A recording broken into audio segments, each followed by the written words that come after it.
Theresa May hun udskrev valg i Storbritannien for at sikre sig et mere klart mandat forud for Brexit-forhandlingerne. Men efter gårsdagens afstemning, der står hun faktisk tilbage med en lidt svækket opbakning. Hvad betyder det for stemningen på finansmarkederne her i dag? Det skaber selvfølgelig i hvert fald politisk usikkerhed i Storbritannien, fordi det hun i virkeligheden har opnået, det er, at hun er blevet mere afhængig af hardlinerne, dem der ønsker et hard Brexit i hendes eget parti. Og det var præcis det modsatte, hun ønskede. Og i virkeligheden, hvis man skal prøve at tolke det britiske valg, så peger det britiske valg måske i virkeligheden også på, at britterne ønsker et soft Brexit. Så på den måde er udfaldet blevet meget, meget mudret. Reaktionen har været negativ omkring det britiske pund, som er faldet med omkring et par procent, men ellers har reaktionen været meget afmålt på markederne.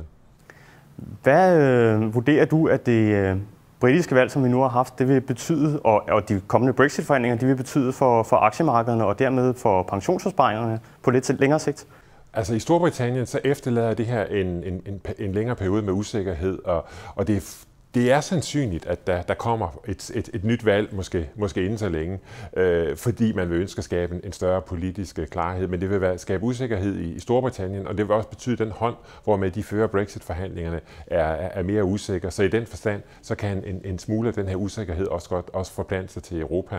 Men altså, vi har set, at de europæiske aktiemarkeder har taget det her udfald i stiv arm, så indtil nu tyder det altså på, at aktiemarkederne egentlig ser igennem det her og kigger på den underliggende økonomiske vækst, og det vi faktisk kunne se i går, det var, at den underliggende økonomiske vækst i eurozonen blev opjusteret i første kvartal i forhold til det, man havde ventet fra en års vækst på omkring 2% til pænt over 2%. Så man kan sige, at det går faktisk ret godt på finansmarkederne, trods den her usikkerhed omkring den britiske position her. Hvad hedder det? Er der nogle særlige ting, som vi gør i PFA i forhold til det britiske valg her, for at passe bedst muligt på kundernes opsparinger? Altså man kan sige, at vi har ikke grundlæggende ændret vores portefølje. Vores portefølje er indstillet efter, at det her globale opsving, det var ved et stykke tid endnu, så det vil sige, at vi har en overvægt af europæiske aktier. Det havde vi før valget i går, og det har vi også efter valget. Og vi kan også godt lide aktierne på emerging markets. Så det hænger sammen med, at vækstbilledet der bliver mere positivt både i Europa og på emerging markets.